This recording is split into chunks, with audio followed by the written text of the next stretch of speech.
Power wasn't just a concept for Dr. Regina Munro. It was the very air she breathed. As the CEO of Aura Sync Technologies, she had built an empire from the silicon dust of her own ambition, shattering every glass ceiling placed above her. She was a titan, a visionary, a testament to relentless will. But on a Tuesday morning aboard Global Wings Flight 782 from New York to London, that air was about to become toxic. In the hushed carpeted aisle of the first-class cabin, a simple misunderstanding over seat 2A would ignite a firestorm, leading to a decision that would echo from the stratosphere to the stock market. This is the story of how one woman's ultimate power play led to her own unraveling, proving that sometimes the fall from grace is just a single seat away. The scent of success in New York City was a unique blend of street cart hot dogs, expensive perfume, and the faint electric hum of $1 billion changing hands every second. For Dr. Regina Munro, it was the smell of victory. She had just spent 72 sleepless hours in a glass-walled boardroom overlooking Central Park, hammering out the final details of a merger that would position her company Aura Sync Technologies as the undisputed leader in neural interface technology. It was a deal that would make headlines, a deal built on her blood, sweat, and an intellect so sharp it could cut diamonds. Regina was not just a CEO. She was a phenomenon, a black woman who had stormed the fortress of a white, male-dominated Silicon Valley. She had not asked for a seat at the table. She had built her own table, forged from innovation and sheer, unyielding determination. Her journey was the stuff of legend. The daughter of a high school teacher and a mechanic from Detroit, she had excelled, earning a PhD in computer science from MIT by the age of 24. She'd faced every microaggression, every condescending remark, every closed door with a quiet fury that she channeled into her work. Aura Sync wasn't just a company to her. It was her vindication, her armor, her kingdom. Now at 42, she commanded a respect that bordered on fear. Her gaze could silence a room, and her decisions could shift markets. But the crown was heavy. The constant pressure, the endless fight to stay on top, had forged a shell around her. She trusted few and delegated less. The world saw the immaculate power suits, the custom-made Italian leather heels, and the calm, collected commander. They didn't see the woman who, in the privacy of her penthouse, sometimes just wanted to breathe. This trip to London was supposed to be her exhale. The deal was done. All that remained was a keynote speech at a global tech summit, a victory lap. For the 7-hour flight, she wasn't Dr. Munro, the CEO. She was just Regina, a tired woman who wanted to slip into the plush lie-flat bed of seat 2A, sip a glass of champagne, watch a mindless movie, and sleep. Her attire reflected this desire for anonymity. Instead of her usual corporate armor, she wore a simple, elegant but understated graphite-gray cashmere tracksuit from a high-end designer. On her feet were comfortable yet chic sneakers. Her hair was pulled back in a neat bun, and her face was free of makeup. She carried a single, unassuming leather tote bag that held her laptop and a well-worn copy of a classic novel. To the undiscerning eye, she could have been anyone. But her boarding pass, clutched in her hand, read Munro Regina, seat 2A, first class. It was a ticket she had more than earned. As she walked down the jet bridge, the exhaustion of the past 3 days settled deep into her bones. She smiled faintly, anticipating the moment she could recline her seat and close her eyes. The flight attendants greeted her at the door with practiced smiles. She nodded politely and turned left into the exclusive sanctuary of the first-class cabin. It was quiet, with only a few passengers settled in the air, humming with a sense of calm privilege. She spotted her seat, 2A, a beautiful window-side pod. There was just one problem. A man, balding and engrossed in his phone, was already sitting in it. Regina paused, a flicker of annoyance crossing her features. A simple mistake, she assumed. She approached the seat and spoke in a low, polite voice. "Excuse me," she said, her voice smooth but firm. "I believe you're in my seat." The man looked up, startled. He glanced at her, then at his own boarding pass. "Oh, sorry. My apologies. My pass says 3A. I must have misread it." He quickly gathered his things and moved one row back, flustered but apologetic. Regina offered a tight smile and settled her bag down. A simple mix-up resolved. She was about to slide into the luxurious comfort of her seat when a crisp, authoritative voice cut through the cabin's quiet hum. "Ma'am, can I help you?" Regina turned. A flight attendant stood in the aisle, arms crossed with an expression that was less helpful and more accusatory.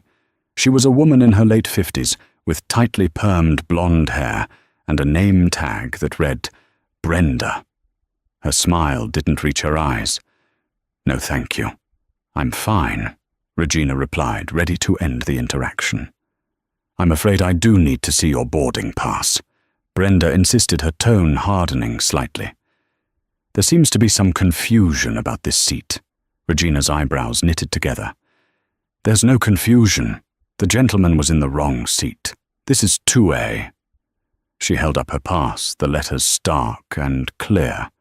Brenda glanced at it, but her eyes quickly scanned Regina's casual attire, the tracksuit, the sneakers.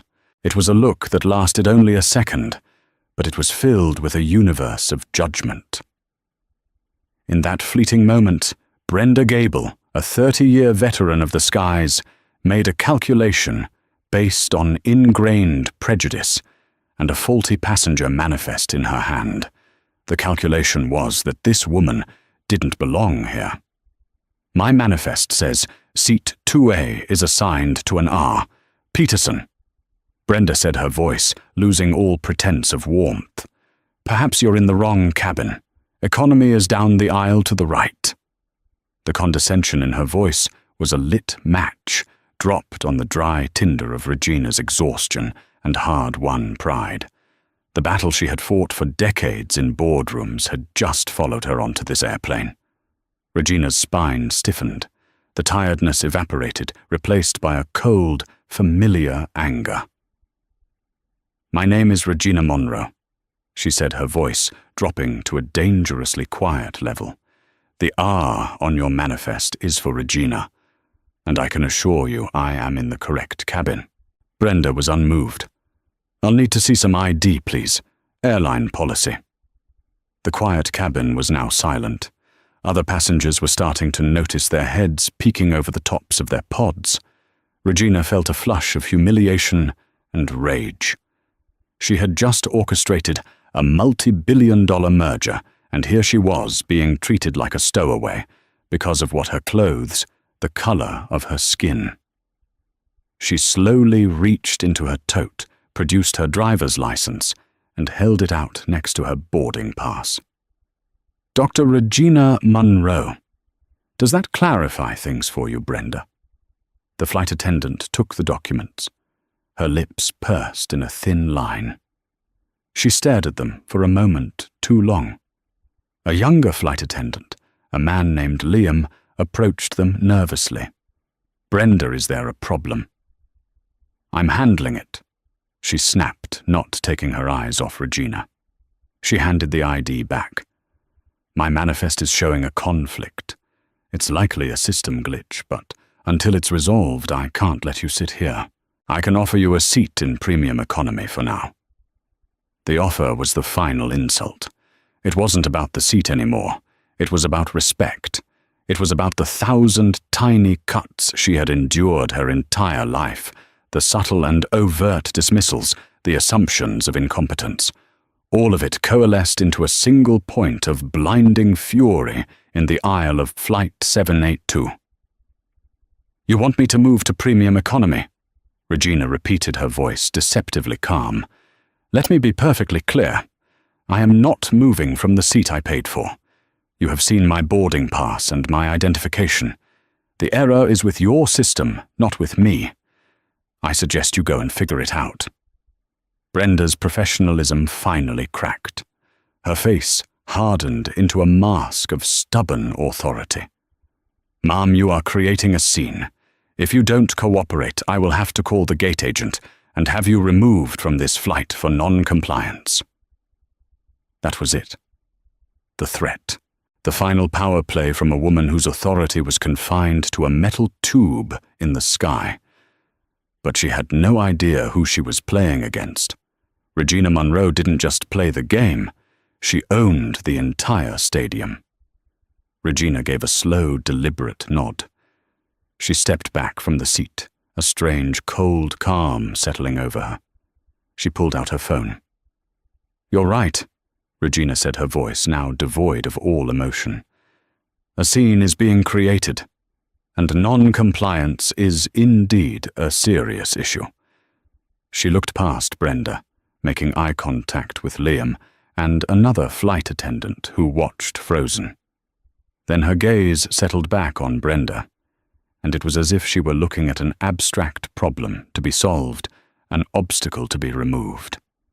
"You won't have to call the gate agent," Regina said softly. "I'll be making a call of my own." The silence in the first-class cabin was now thick and heavy, charged with the palpable tension emanating from the standoff in the aisle. The other passengers were no longer pretending not to watch. They were overtly staring, some with curiosity, others with discomfort. Brenda Gable stood her ground, her posture rigid, a self-satisfied smirk playing on her lips. She believed she had won, that she had successfully asserted her authority over a passenger she had deemed unruly. She had followed the protocol on her faulty manifest and was prepared to see it through. She fundamentally misunderstood the nature of the battle she had just initiated.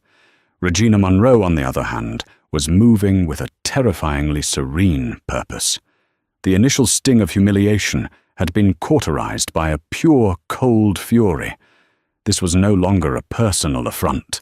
It was a systemic failure. It was an employee of a company she frequently used, whose CEO she knew personally making a decision based on prejudice and incompetence. In Regina's world, such failures were not tolerated. They were excised. Her thumb moved with practiced speed across her phone's screen, navigating to a private contact list reserved for the global elite.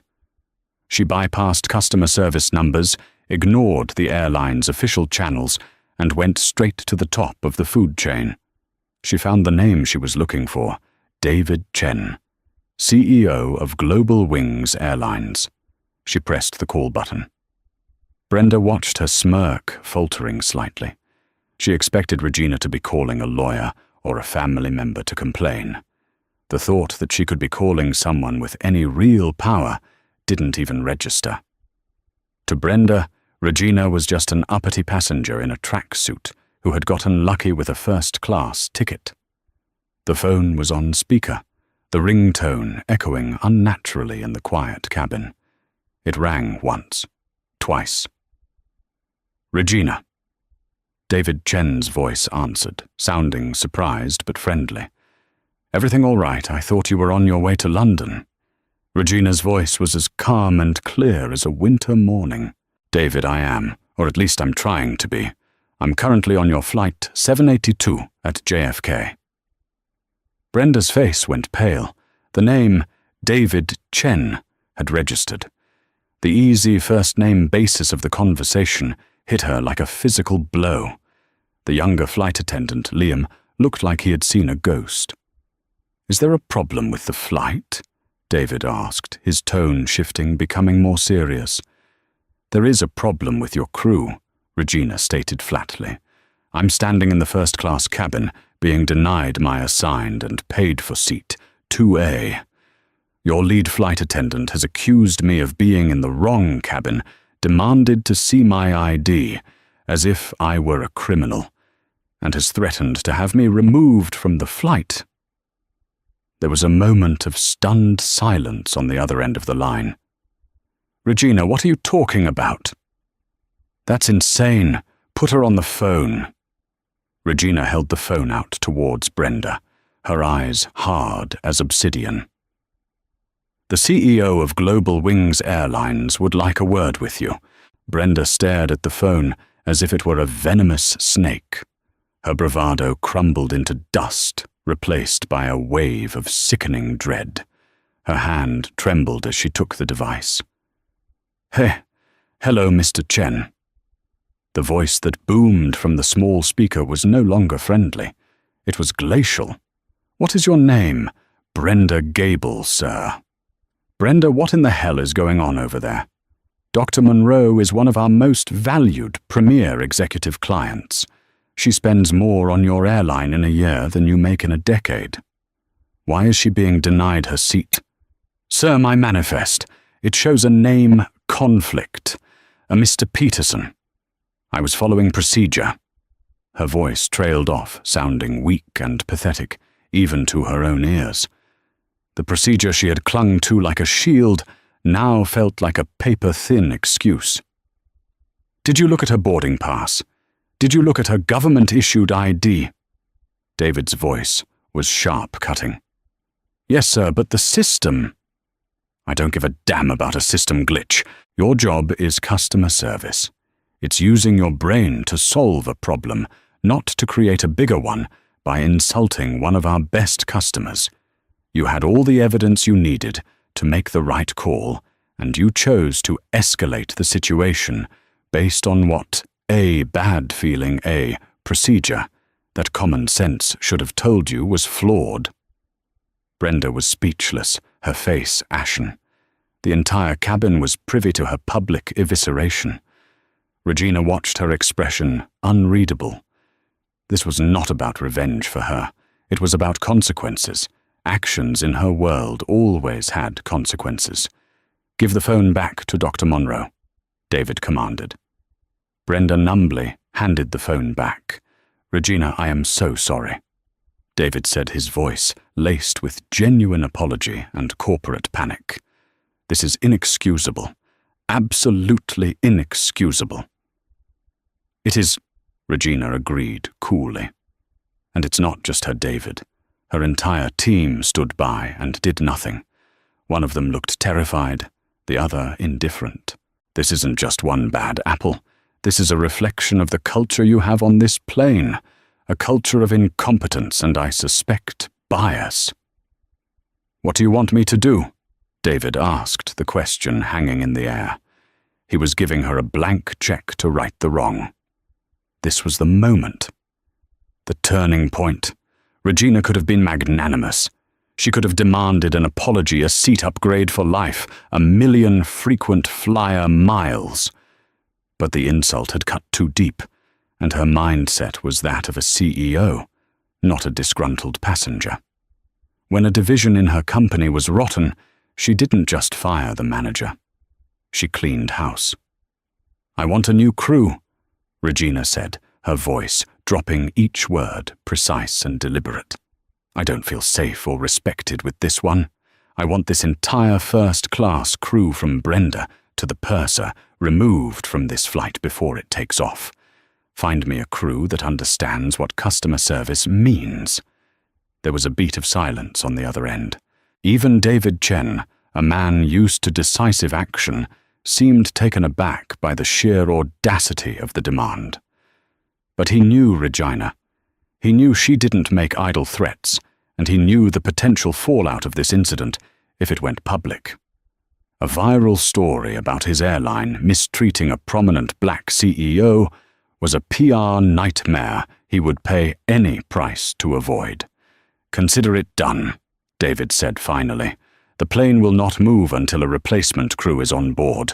The gate supervisor will be there in 2 minutes to handle it. Regina, again, I am profoundly sorry. We'll talk later, David, Regina said, and ended the call. She turned her gaze back to Brenda, who had overheard everything. The woman's face had crumpled, the professional mask replaced with a look of pure, unadulterated shock and horror. 30 years of service, of seniority, of pride, all vaporized in a 2-minute phone call. Liam, the younger attendant, looked physically ill. The other crew members who had been hovering in the galley were staring their mouths agape. True to David's word, less than 2 minutes later, a harried-looking gate supervisor in a bright orange vest bustled into the cabin. He made a beeline for Regina. "Dr. Munro, I'm Kevin. I've just been on the phone with Mr. Chen. We are so sorry for this unacceptable situation. We are arranging for a new crew to come on board immediately." He then turned to Brenda and her team, his expression grim. "Brenda Liam, everyone. Please collect your personal belongings. You're being decrewed. A car will be waiting for you at the gate." The finality of his words was absolute. There was no argument, no appeal. It was an execution. Brenda looked at Regina one last time, her eyes swimming with a mixture of hatred, disbelief, and a terrifying, dawning comprehension of the power she had so casually challenged.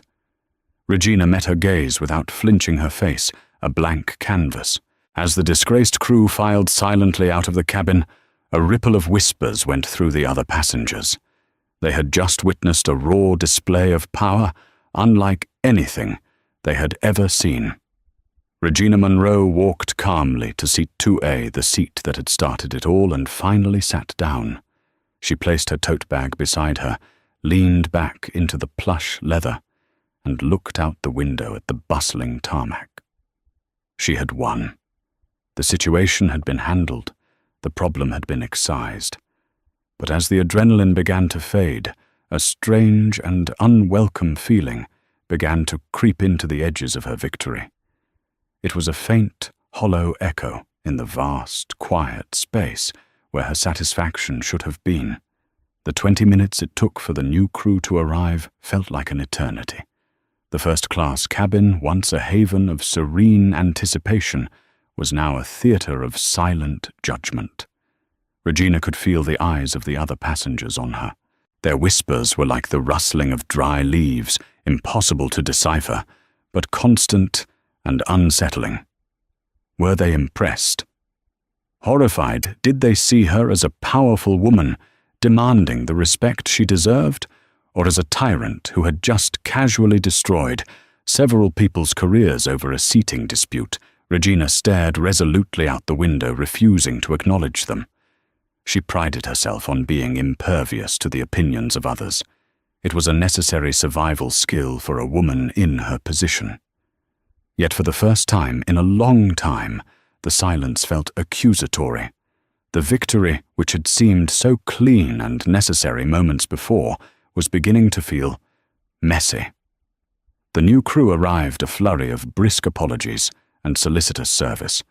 The new lead flight attendant, a woman named Sarah with a warm, genuine smile, approached Regina's seat with the deference one might show to royalty. "Dr. Munro," she began, her voice low and respectful. "I'm Sarah, your purser for this flight. On behalf of Global Wings, I want to offer our deepest, most sincere apologies for what you experienced. It was unacceptable. Please let me know if there is anything at all I can do to make your flight more comfortable. Can I get you a glass of champagne? Some water?" "Champagne would be lovely, thank you," Regina replied, her voice steady. As Sarah scurried off to fulfill the request, Regina couldn't help but notice the difference. The service wasn't just professional, it was bordering on fearful. Every flight attendant who passed her seat made a point of smiling, of asking if she needed anything. They treated her not like a passenger, but like an unexploded bomb. The power she had wielded had created a chasm between her and everyone else on the plane.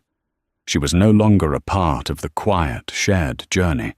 She was the reason for its disruption, an entity to be managed and placated. The seat she had fought for now felt less like a comfortable pod and more like a gilded cage. The champagne arrived, a beautiful vintage, in a delicate crystal flute. She took a sip. It tasted like ash. The plane finally pushed back from the gate, the engines whining to life. As it taxied towards the runway, Regina's mind replayed the scene. Brenda's shocked face, the terror in young Liam's eyes. He couldn't have been more than 22, just starting his career. Had he deserved to be fired? He had been passive, yes, but he had also been cowed by his senior colleague. Was his inaction a fireable offence? A sliver of doubt, sharp and unwelcome, pierced Regina's armour of certainty. She was a CAO. She made tough decisions every day. She had laid off entire departments when they were underperforming.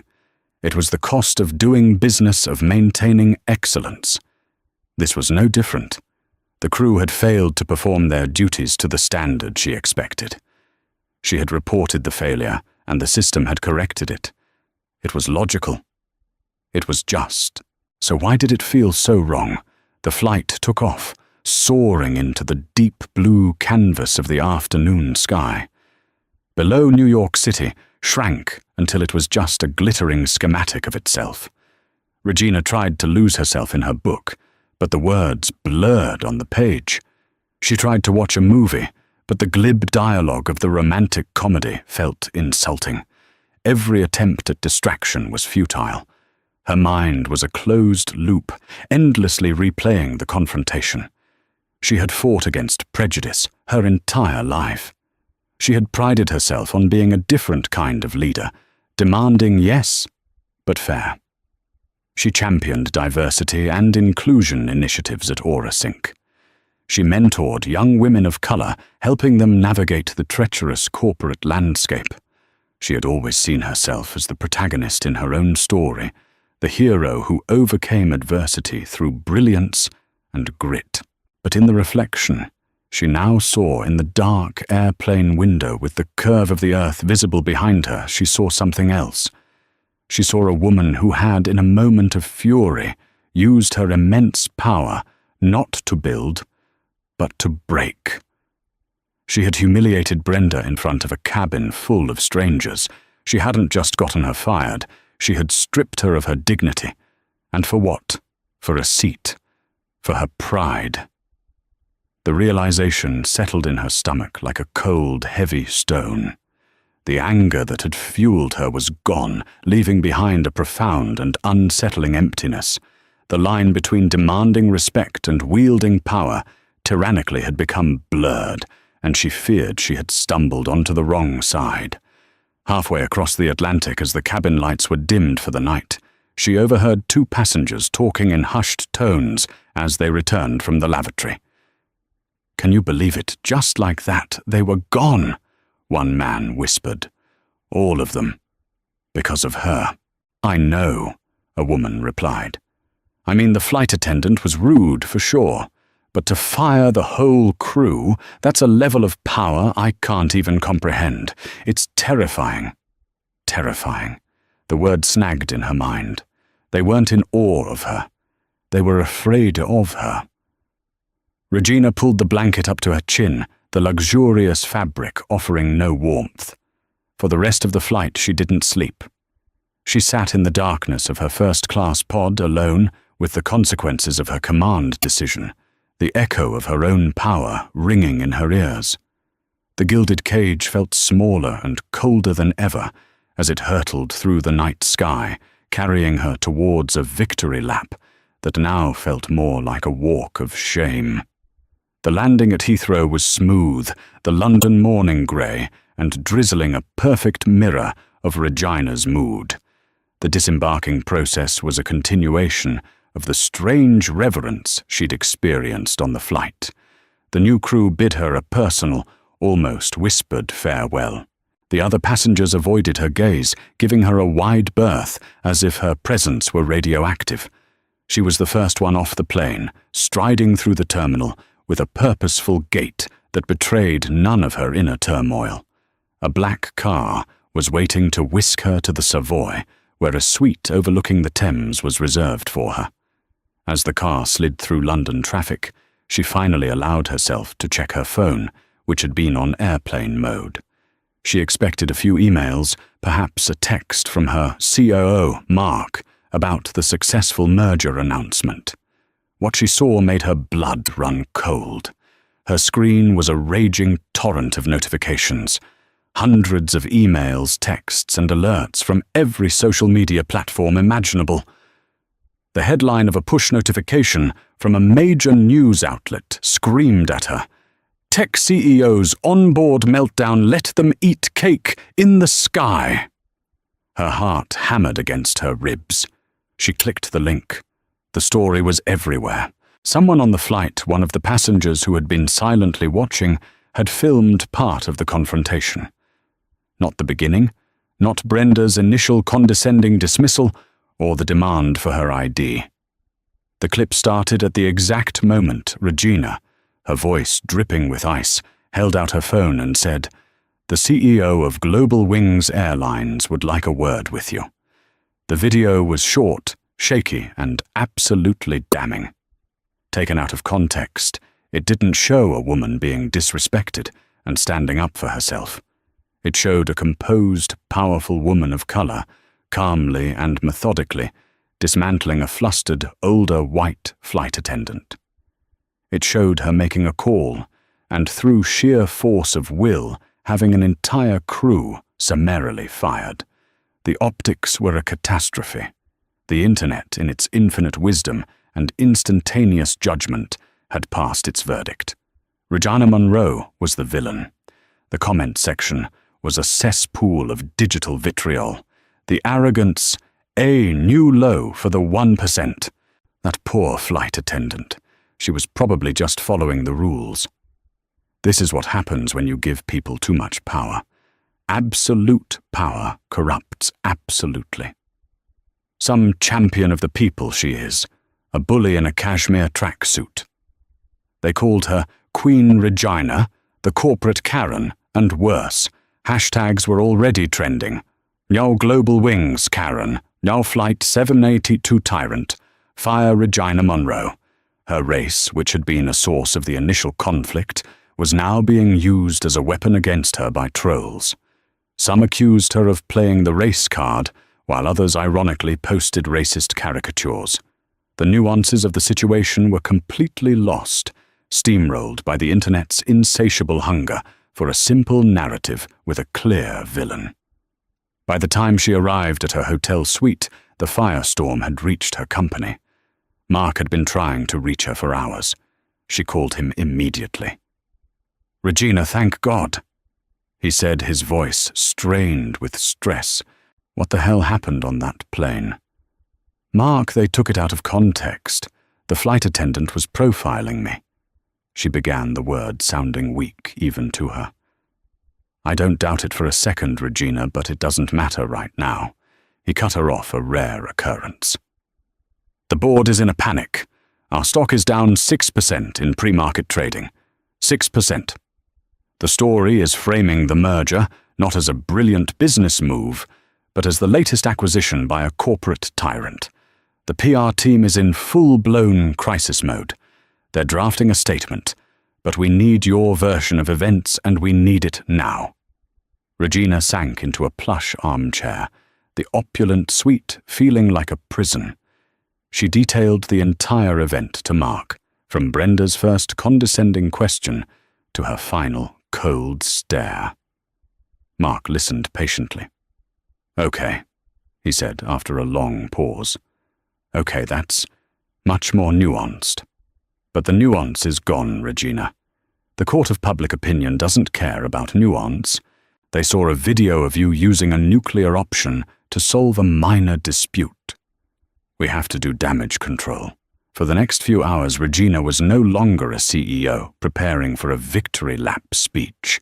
She was a defendant, holed up in a hotel room with her PR team on a frantic video call. They debated every word of a public statement. Should she apologize, to whom apologizing would be seen as an admission of guilt? Not apologizing would confirm everyone's belief that she was an arrogant monster.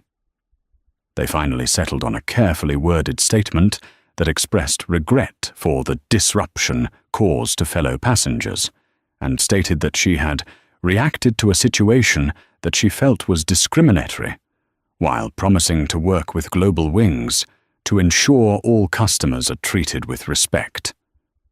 It was a bland, corporate-speak statement that satisfied no one. The keynote speech was in 24 hours. What was supposed to be her crowning achievement was now set to be a public execution. Every journalist in the audience would be waiting to pounce, not on the details of the merger, but on the drama of Flight 782. Regina ended the call and walked over to the vast window. The Thames flowed below, indifferent and eternal. She had spent her entire career carefully cultivating an image of impeccable control, of unassailable excellence. In less than a day, that image had been shattered by a 10-second video clip.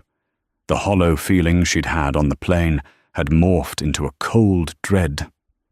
She had been so certain of her righteousness, so confident in her power. But she had forgotten a cardinal rule of the modern age: the narrative is more powerful than the truth. And right now, the narrative was that she was a villain. The digital guillotine was falling, and her meticulously built reputation was on the chopping block. The karma wasn't just knocking at her door, it was kicking it down. The day of the keynote speech was one of the longest of Regina's life. The statement her team had released did little to quell the inferno. If anything, it was seen as a non-apology, further enraging the online mobs. AuraSync's stock continued to slide, wiping out nearly $1 billion of shareholder value. The board, once her staunchest supporters, were now sending panicked, borderline insubordinate emails. The merger she had fought so hard for was being tainted before the ink was even dry. She stood backstage at the London Tech Summit, the low murmur of the massive audience audible through the curtain.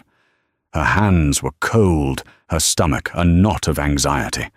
Her speech, a triumphant vision of the future of human-computer symbiosis, now felt like a relic from another lifetime.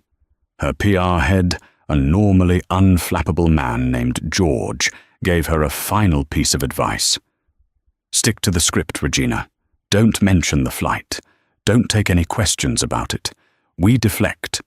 We say we're here to talk about the future of tech, and that's it. Regina nodded, but she knew it was a fool's errand. When she walked on stage, the applause was noticeably muted.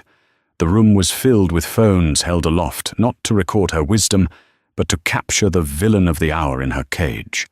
She delivered her speech on autopilot, her voice sounding distant and foreign. The words about connection, synergy, and a brighter future felt like a bitter hypocrisy. The moment she finished, the Q&A began, and the very first hand in the air was from a reporter from a major tech journal. Dr. Munro, your speech was about human-centric technology. How do you reconcile that vision with the recent events on Flight 782, which many have described as a profound lack of humanity? The grenade had been rolled onto the stage. As per George's instruction, Regina deflected. I'm here today to discuss the AuraSync merger and our vision for the future. But the damage was done. Every subsequent question was a thinly veiled attempt to get her to comment on the incident. The summit, her moment of triumph, had become a public interrogation. She left the stage feeling defeated, the adrenaline that had carried her through the speech draining away, leaving her empty and exhausted. The worst, however, was yet to come. Back in her hotel suite, which now felt like a bunker, a priority call came through from Mark, her COO. His voice was strained, stripped of its usual confidence. It was the voice he used when something was truly, catastrophically wrong. Regina, we have a problem, a much bigger problem than the stock price or bad PR. What is it, Mark? She asked, bracing herself. It's Project Chimera. Regina's blood ran cold. Project Chimera was the code name for AuraSync's next-generation product, a revolutionary neural lace that was set to make all current technology obsolete. It was the entire future of the company, the real prize that the merger was meant to support. The key to Project Chimera wasn't Aura Sync's tech, but the proprietary stabilization algorithm developed by a small, brilliant firm they had acquired 6 months prior, Innovate Dynamics. "What about Chimera?" she demanded. "The Innovate Dynamics integration team is walking," Mark said, his voice flat. "Specifically their lead engineer, the man who invented the algorithm and the only person who truly understands how to scale it. He's invoked a key person clause in his contract. He's refusing to continue the integration." Regina was stunned. Why we gave him everything he wanted, a massive payout, a senior leadership role, full creative control. "It's not about money," Mark said, and then he paused. Regina could hear him take a deep breath. "His name is Robert Gable." The name meant nothing to her, and he says he cannot in good conscience work for or with a leader who exhibits what he called a shocking and cruel abuse of power. He said he saw the video online and was appalled. Regina felt a surge of defiant anger. "So he's grandstanding, using this as leverage. No, Regina, it's not grandstanding," Mark said, his voice dropping to a near whisper. "It's personal. Robert Gable is married. I had our legal team pull his file to see what leverage we have. We have none. I also saw the name of his emergency contact, his wife." A sickening, horrifying wave of dread washed over Regina. It started in her gut and spread through her veins like ice. She knew with absolute certainty what Mark was going to say next. His wife's name is Brenda. The world tilted on its axis. Brenda Gable, the flight attendant, the woman she had dismissed humiliated and had fired without a second thought. She wasn't just some random airline employee. She was the wife of the one man on Earth whose cooperation was essential for the future of Regina's entire empire. It wasn't just bad luck. It wasn't just unfortunate timing. This was karma, delivered with the precision of a surgical strike. Regina collapsed onto the sofa, the phone slipping from her numb fingers. All the pieces clicked into place with horrifying clarity. Robert Gable wasn't just a disgruntled employee. He was a husband defending his wife's honor. He had seen his wife come home presumably devastated and jobless after a 30-year career.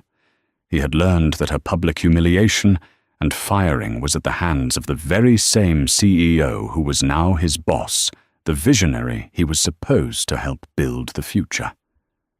The power she had wielded so absolutely on that plane had boomeranged back, aimed directly at the heart of her company. She had sought to remove an obstacle, and had, in the process, created an impenetrable wall. Project Chimera, worth tens of billions of dollars, the project that was her entire legacy, was now dead in the water. All because of a dispute over Seat 2A. She had thought her phone call to David Chen was the ultimate power play. But she was wrong. The quiet, determined refusal of one brilliant engineer to work with her, that was true power. And it was a power she had no answer for. The fallout from the Robert Gable revelation was swift and brutal. It was no longer a PR crisis. It was an existential threat to Aura Sync Technologies. Project Chimera wasn't just another product line. It was the company's moonshot, the culmination of a decade of research and billions in investment. Without Robert Gable's algorithm, and more importantly, his unique expertise in implementing it, the project was a hollow shell. The entire logic behind the recent celebrated merger was predicated on integrating his technology. Mark laid out the grim reality in a series of encrypted messages. Robert Gable wasn't just refusing to work, he was considering his legal options. His contract had a moral turpitude clause concerning the leadership of the acquiring company. While it would be a legal battle, the very public nature of Regina's actions on Flight 782 gave him a surprisingly strong case. At the very least, he could tie them up in court for years, bleeding the project dry of momentum and capital. The Aura Sync board went from panicked to mutinous. An emergency virtual board meeting was called. Regina, patched in from her London hotel suite, faced a gallery of grim, accusatory faces on her laptop screen. These were the people who had once hailed her as a visionary. Now they looked at her as a liability. Lawrence Pembroke, a veteran board member with a reputation for corporate savagery, led the charge. Regina, what we saw in that video was a catastrophic lapse in judgment. It was reckless, and now that recklessness has jeopardized the single most important project in this company's history, you didn't just fire a flight attendant. You may have just fired our future. Others piled on. They spoke of fiduciary duty, of shareholder trust, of brand reputation being damaged beyond repair. No one mentioned the context.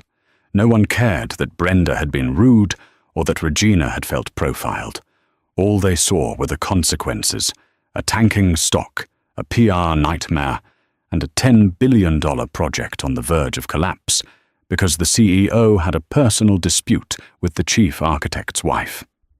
Regina tried to defend herself, to explain the situation, but her words felt hollow. Her usual aura of command was gone, replaced by a desperate defensiveness. This is a personal matter being leveraged against the company. We can fight this. We can hire another engineer. There is no other engineer, Regina, and you know it, Pembroke retorted. Gable isn't just an employee. He's the creator. It's his art. We bought the artist, not just the painting. The message was clear. They were losing faith in her. For the first time in her career, the thought that she could be fired from the very company she had built from nothing became a terrifyingly real possibility. The crown she had worn with such pride was not just heavy, it was slipping. After the brutal board meeting, Regina was left alone in the silence of her suite. The grand tapestry of her life, once so vibrant and perfectly woven, was unraveling thread by thread. The foundations of her identity, CEO, visionary, untouchable leader, were crumbling. She had believed her power was absolute, a tool she could wield to shape the world to her will. She now understood it was a delicate thing, dependent on perception, on relationships, on the very humanity she had discarded in that moment of rage on the plane. She spent a sleepless night, pacing the floor. Her mind, usually a fortress of logic and strategy, was a whirlwind of regret and recrimination. She kept seeing the faces, Brenda's shocked humiliation, Liam's youthful terror, and now the imagined face of Robert Gable, a man she'd never met, but had profoundly wronged. She had built her empire by solving impossible problems. She had outmaneuvered corporate raiders, predicted market shifts, and pioneered technologies others deemed science fiction. This, however, was a different kind of problem. It couldn't be solved with money or lawyers or a hostile takeover. The code she needed to crack wasn't in a computer, it was in the human heart. As dawn broke over London, casting long, somber shadows across the city, a quiet, humbling realization settled upon her. There was only one path forward. It was a path that would require her to do the one thing she had almost never done in her professional life: surrender. She couldn't call Robert Gable. That would be a power move, a CEO trying to fix a business problem. The problem wasn't with him. It began with his wife. She had to go back to the source. She picked up her phone, her hand trembling slightly. She didn't call her COO or her legal team. She called David Chen, the CEO of Global Wings. "David," she said, her voice devoid of its usual authority, sounding small and tired. "I need a favor. I need a home address for a flight attendant named Brenda Gable." There was a long pause on the other end of the line. "Regina, are you sure that's a good idea?"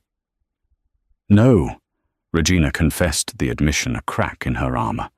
It's a terrible idea, but it's the only one I have left. She had to face the woman whose life she had upended. Not as a CEO, not as a titan of industry, but as a person who had caused immense harm and was, for the first time, truly, profoundly sorry. The journey back from the brink would not begin in a boardroom. It would begin on a doorstep in a quiet suburban neighborhood she could never have imagined visiting. The address David Chen provided led to a quiet, tree-lined street in Queens, a world away from Regina's sleek Manhattan skyline. She stood before a modest colonial, having shed her corporate armor for simple trousers and a blouse. Taking a steadying breath, she walked up the stone path and knocked the sound unnaturally loud in the suburban calm. A moment later, the door opened. Brenda Gable stood there, her hair falling loosely around her shoulders, her eyes weary and red-rimmed.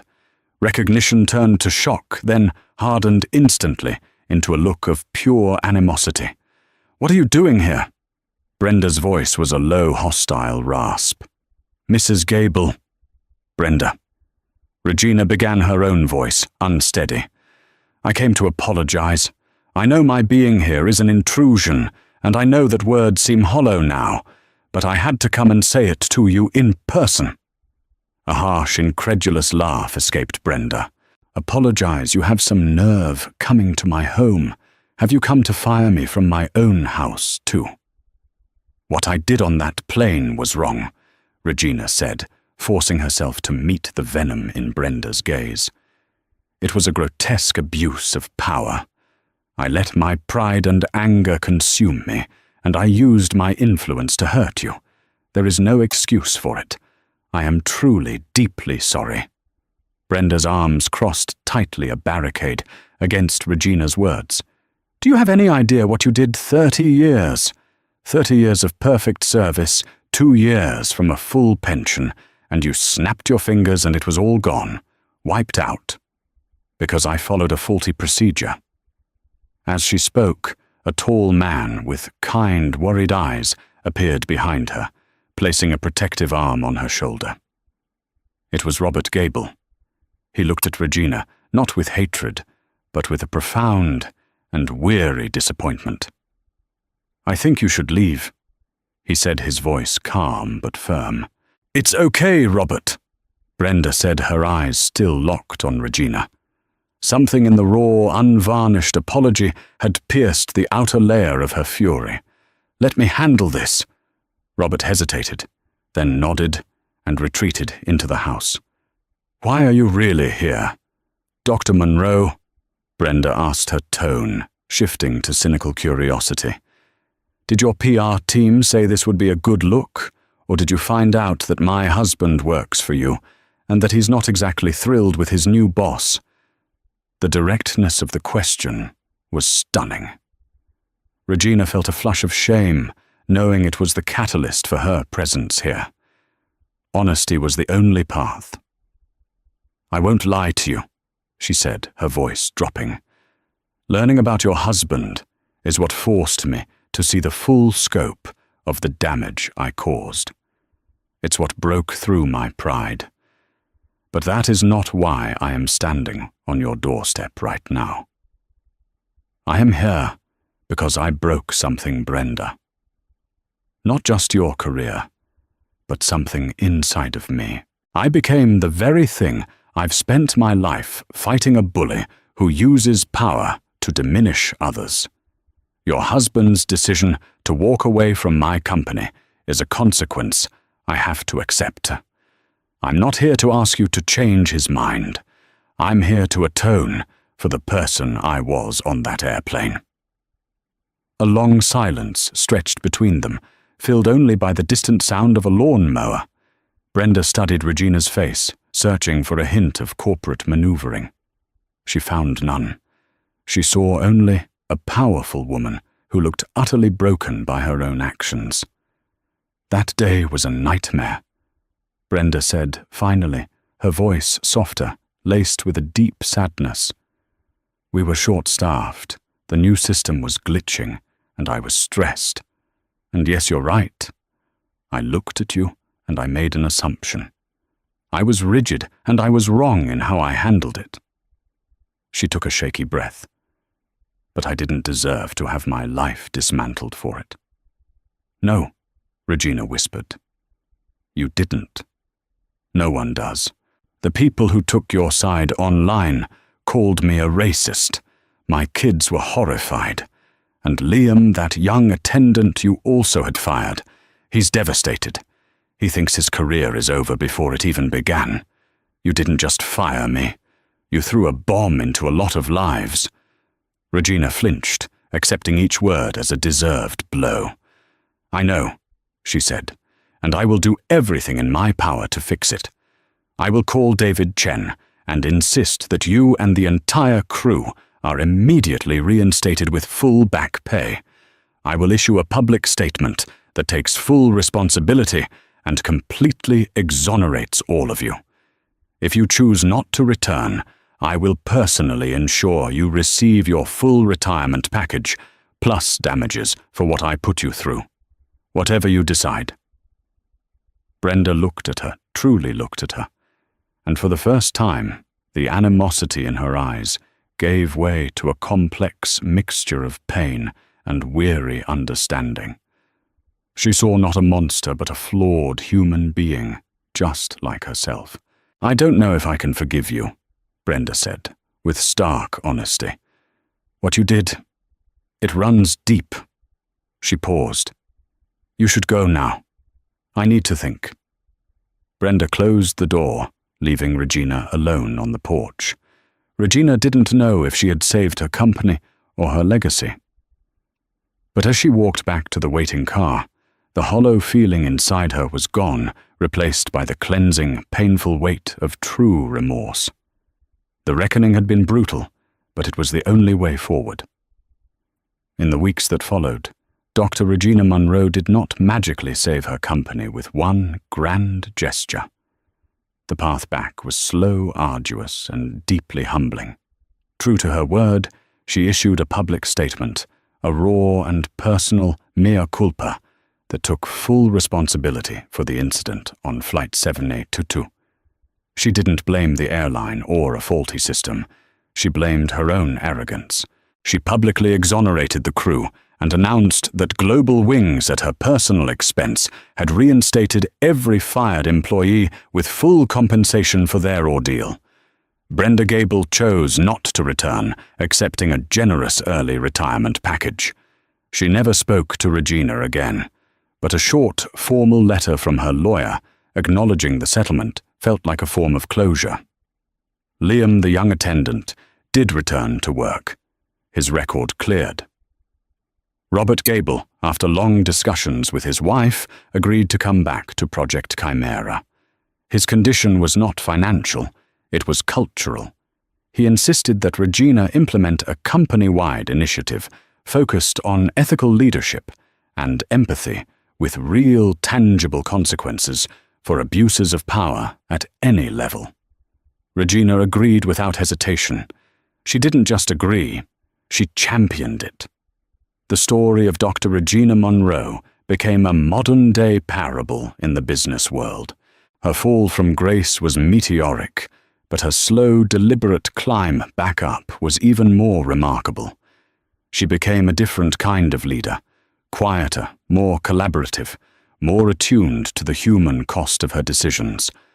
Aurasync's stock eventually recovered, and Project Chimera, under Robert Gable's genius and Regina's newfound wisdom, went on to change the world. But Regina herself was forever changed by the hard karma that found her at 30,000 feet. She had learned the hardest lesson of her life, that true power isn't the ability to fire an entire crew with a single phone call. It's the strength to stand on a stranger's doorstep and admit with the whole world watching that you were wrong. If this story of power, pride, and the ultimate price of a single decision moved you, please let us know by hitting that like button. These real-life dramas show us that our choices have ripples we can't always see. To make sure you don't miss our next story, subscribe to the channel and ring that notification bell. We all have moments that define us. What do you think of the choice Regina made in the end? Share your thoughts in the comments below. We love hearing your perspective, and your engagement helps our community grow. Thank you for listening.